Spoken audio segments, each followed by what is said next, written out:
Hey guys, welcome back to J.P.'s World of Wrestling. I am your man J.P. And today is kind of a sad one because yesterday I just learned that the legendary Terry Funk has passed away. Now, Terry Funk, I have a lot of memories of Terry Funk. I always loved watching Terry Funk, and the only reason why he hasn't appeared on any of my top 5 lists is because he's in a class by himself. I mean, I consider Terry Funk such a legendary guy, and he checks so many boxes that I just couldn't figure out where to place him as far as a top 5 list.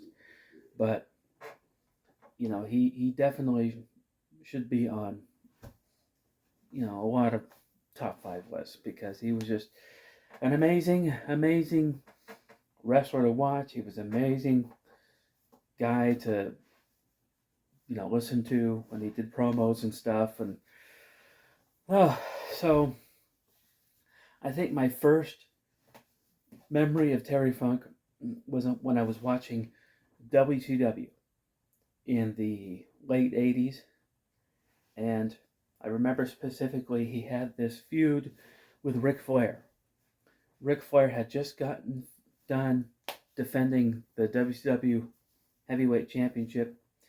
And then Terry Funk came in to congratulate Ric to the ring. And then he asked Ric for a title shot where Ric said, "No, you're not ready. You haven't really beaten anybody." And so Terry Funk at first was like, "Well, hey, Ric, I wasn't really asking. I was just coming to congratulate you. That's it." So then he attacks Ric Flair. And then he brutally attacks Ric Flair. And then on the next Clash of the Champions, it's Ric Flair versus Terry Funk. And I believe it was an I Quit match in which Ric Flair won the match, but Terry Funk had a good showing.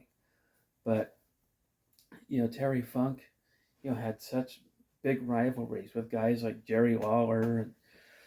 And, he was an ECW legend, ECW, Extreme Championship Wrestling. Brought him in as kind of like, their main legendary figure. And Terry Funk was hardcore before hardcore was cool. He was hitting guys with chairs, and, he had a rivalry with Mick Foley, aka Cactus Jack, Mankind, Dude Love, whatever you want to call him. But he had some pretty epic death matches with Mick Foley, in where like the ropes were barbed wire, and Mick Foley's ear got ripped off, like half his ear's gone. But Terry Funk, he would get busted open and not even think about it, and just continue to wrestle like it didn't even happen. And Terry Funk, he would do moonsaults off the top rope, and he was one of the first wrestlers I ever saw do that. And he was doing it well into his like 50s and 60s. I mean, the guy was just amazing. And he was a guy that him and his brother were a tag team in the WWF. I remember they were at WrestleMania 2, where they took on Tito Santana and the Junkyard Dog, and they won. They won that match. But yeah, who could forget, Terry Funk's, legendary, cowboy hat and branding iron. And he had an LJN figure, which is a legendary figure. And, Terry Funk all around. I always loved watching Terry Funk. Even when I first saw him, in action, I just thought he was great. He wasn't the biggest guy, but he was a fighter. And he would, he'd get in there and fight with anybody. He didn't care. He could wrestle with the high flyers. He could wrestle with the brawlers, with the grapplers, with the hardcore guys. He could do it all.